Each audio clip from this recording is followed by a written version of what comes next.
আপনারা হয়তো জানেন যে আমরা ইতিমধ্যে বিদেশি প্রতিষ্ঠানগুলোর সাথে যোগাযোগ করেছি, তাদের সহায়তা নিচ্ছি।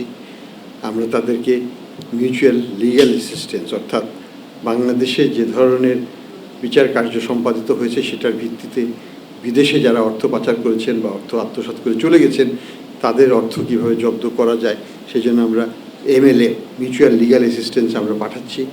সেগুলো অগ্রগতি নিয়ে আমরা আলোচনা করলাম।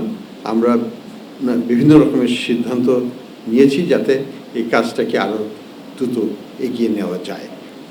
তো এটাই হচ্ছে আমাদের প্রেক্ষাপট। আপনাদের প্রশ্ন থাকলে আপনারা প্রশ্ন করতে পারেন।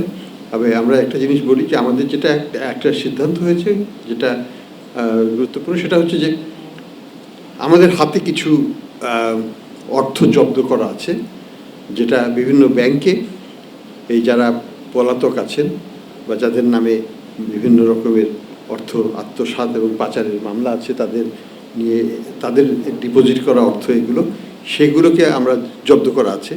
সেগুলোর ব্যবহার কিভাবে হবে সেটা নিয়ে আলোচনা হয়েছে। অ্যান্টিব্যাকটেরিয়াল অ্যাডিটিভ যুক্ত সেরা ওয়াটার ট্যাঙ্ক বিশুদ্ধ পানিতে ব্যাকটেরিয়া জন্মাতে দেয় না। আবার আমাদের হাতে বেশ বড় আকারের শেয়ার আছে, বিভিন্ন ব্যাংকের শেয়ার, বিভিন্ন কোম্পানির শেয়ার, যেগুলো যারা পালিয়ে গেছেন তাদের শেয়ার, সেগুলোকে জব্দ করা আছে।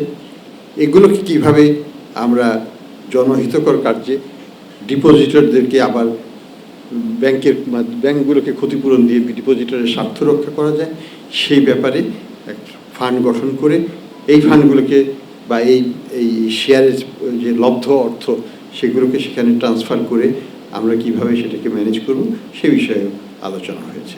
প্রধান উপদেষ্টা লন্ডন সফরে যাবেন, তখনও এটি বিষয়ে উনি কিছু তৎপরতা চালাবেন, সেই বিষয়টা নিয়েও আমরা আলোচনা করেছি।